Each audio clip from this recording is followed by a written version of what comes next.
Malik Yaumiddin, kesadaran ruh akan hari kembali. Ketika ruh mendengar lafaz Maliki Yaumiddin, ada sesuatu yang bergetar dalam dirinya. Bukan karena rasa takut semata, tapi karena ia tahu, inilah hari di mana seluruh kepalsuan lenyap, dan yang tinggal hanyalah kebenaran sejati. Dalam kalimat ini, ruh diingatkan bahwa semua perjalanan akan menuju pada satu titik yang pasti, pertemuan.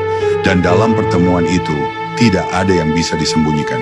Semuanya akan tampak sebagaimana adanya, termasuk ruh itu sendiri, telanjang dari ilusi, berdiri di hadapan sang pemilik hari pembalasan. Para sufi tidak menafsirkan Yaumiddin hanya sebagai hari kiamat fisik, tetapi sebagai momen ruhani yang terus berlangsung dalam kehidupan ini. Mereka menyebutnya sebagai Yaumul Kashf, hari terbukanya tabir. Ia bisa terjadi kapan saja, saat ruh mulai melihat bahwa setiap amal ada timbangannya, bahwa setiap bisikan hati ada cerminnya. Maka kalimat ini bukan hanya peringatan tentang masa depan, tapi juga cahaya yang menyadarkan ruh untuk hidup dengan penuh kesadaran hari ini. Malik berarti penguasa sejati, bukan sekadar raja dunia, tapi pemilik mutlak segala hukum, keputusan, dan ganjaran. Maka saat ruh mengucap Maliki Yaumiddin, ia sedang menyatakan ketundukannya bahwa tidak ada otoritas selain dia. Ruh yang menyadari hal ini akan melepaskan penghakiman terhadap orang lain dan mulai menilai dirinya sendiri. Ia sadar bahwa apapun yang ia lakukan, semuanya akan kembali padanya.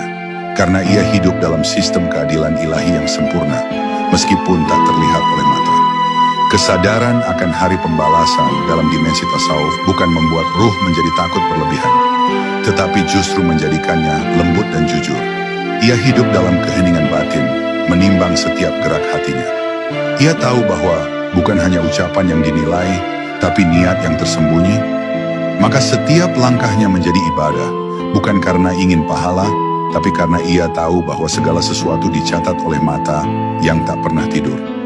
Dalam banyak riwayat para wali, disebutkan bahwa Yaumiddin adalah hari di mana wajah-wajah yang bersinar akan tampak, bukan karena amal mereka banyak, tapi karena cinta mereka dalam. Ruh yang mencintai Allah akan diberi cahaya, bahkan jika amalnya tampak sedikit di mata manusia. Inilah rahasia besar yang dipelajari para sufi, bahwa di balik hari pembalasan ada hari perjumpaan, dan mereka tidak takut padanya, karena mereka telah lama menanti untuk bertemu dengan kekasih yang mereka rindukan sepanjang hidup. Kalimat Maliki Yaumiddin adalah penyeimbang. Ia membuat ruh tidak larut dalam cinta yang membutakan, tapi juga tidak tenggelam dalam rasa takut yang melemahkan. Ia menumbuhkan rasa tanggung jawab yang dalam, rasa malu yang indah, dan rasa ingin memperbaiki diri setiap saat.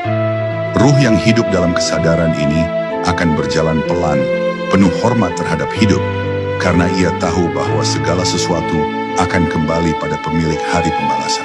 Dan akhirnya, bab ini mengajarkan kita bahwa ruh tidak akan benar-benar bebas, sampai ia mengakui bahwa dirinya akan kembali. Bukan kembali pada dunia, bukan pada tubuh, tapi pada pemilik hari itu. Dan hanya ruh yang bersih, yang ikhlas, dan yang mencinta dengan tulus, yang akan mampu berdiri tegak di hadapannya. Maka sebutan Maliki Yaumiddin adalah ajakan halus agar ruh mempersiapkan